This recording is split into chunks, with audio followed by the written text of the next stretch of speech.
All my dears, మా ప్రేమైన మిత్రుల కోసం మరి మంజంబులు ఈరోజు ఒక విషయాన్ని తెలియజేస్తున్నారు. పిషనరీగా ఎవరైతే ఉంటారో వారు రూపాయి దాయాలని అనుకుంటారో వారి కోసం నాకు వీడియో చేయాలనుకున్నాను, చేయదలిచాను. మరి ఎవరో కూడా అన్యత భావించవద్దు, పూర్తిగా వినండి నా ఒక వీడియోని.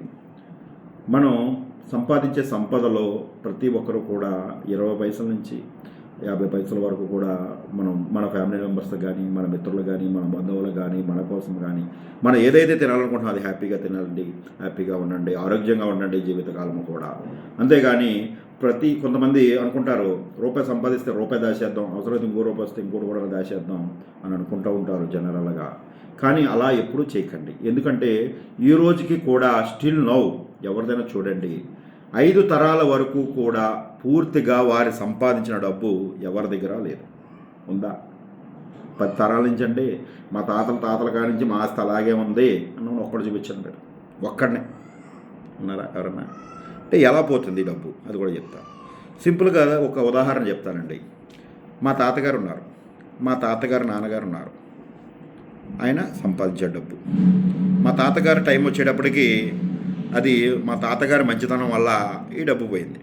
అంటే కొంతమంది వ్యసన పొరల వల్ల డబ్బు పోతుంది అని విన్నాం, మంచితనం వల్ల కూడా డబ్బు పోతుంది. ఓకే, కొన్ని సందర్భాల్లో అంటే మరీ అతి మంచితనం పనిచేయదు, అలాగని అతి పాప వీధి కూడా పనిచేయదు. ఓకే, దేనికైనా ఒక లిమిట్గా ఉండాలి. మంచి లిమిట్గా ఉండాలి, చెడు లిమిట్గా ఉండాలి, అన్నీ లిమిట్గానే ఉండాలి. ఓకే, వాడు చెడు చేస్తే చెడే చేయాలి, అంటే మన బచ్చాకి చేయమని కాదు. ఓకే, ఆయన్ని తర్వాత చెప్తాను. అయితే మా తాతగారు వచ్చేటప్పటికి ఈ డబ్బు ఏం చేశారు, ఆయన మంచితనం వల్ల, ఆయన అమాయకత్వం వల్ల పోయింది. ఓకే, అయిపోయింది అక్కడికి.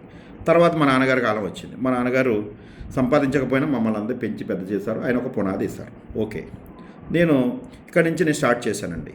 ఓకే, అంటే ఏమైంది, మా తాతగారు 0 అయిపోయారు, మళ్ళీ ఫస్ట్ కానీ మా నాన్నగారు వచ్చారు, సెకండ్ నేను వచ్చాను, తర్వాత మా అబ్బాయి వస్తాడు 3వ తరం. మా అబ్బాయి కొడుకు బాగానే ఉంటుంది, మళ్ళీ మా అబ్బాయి మనవడు ఆరిపెత్తాడు, అందులో డౌటే లేదు, 100%. లేదా మా అబ్బాయికి మా అబ్బాయి మనవలు 2 అమ్మాయిలు పుట్టవచ్చు, 2 అమ్మాయిలు అల్లుళ్ళకి ఇస్తారు, అల్లుళ్ళు తాగుపోతూ అవ్వచ్చు, ఇంకోటి అవ్వచ్చు, ఏదైనా అవ్వచ్చు. ఓకే, 0.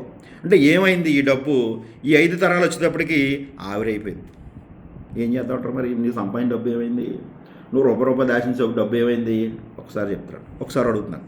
ఓకే, అలాగా ఇదివరకు రాజులు ఏం చేసేవారంటే రాజ్యాలు కొలగొట్టి రాజ్యాలని ఇంకో పక్క రాజ్యంతో పోరాడి ఆ రాజ్యాలని ఇందులో కలిపేసుకుని ఆ బంగారాన్ని, అందులో ఉన్న మొత్తం సామాగ్రి, మొత్తం బంగారాల వజ్ర వైడూర్యాలు అన్నీ కూడా తీసేసుకునేవారు. తర్వాత వీడు చచ్చిపోయి, రాజు చచ్చిపోయి కొడుకు పుట్టుడు, ఆడు శుభ్రంగా తాగేసి శుభ్రంగా అన్నీ వ్యసనాలతో తయారయ్యి ఈ రాజ్యాల్లో ఉన్న బంగారం, వీళ్ళ తాత వచ్చిన వజ్ర వైడూర్యాలు అన్నీ అమ్మడం మొదలెట్టాడు. ఆఖరికి ఏం మిగిలిందంటే రాజుల పాలన రాళ్ళ పాలనంటే ఏడిసింది.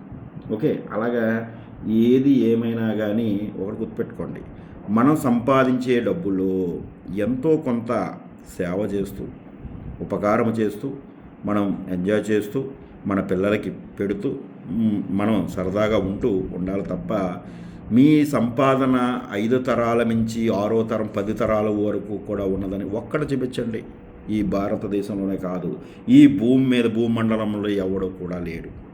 అది సర్వనాశనం అవుతుంది ఖచ్చితంగా. కాబట్టి జాగ్రత్తగా సంపాదించండి, అందులో ఒక సగం 50% ఎంజాయ్ చేయండి, 50% దాచుకోండి. శోభ అంతే.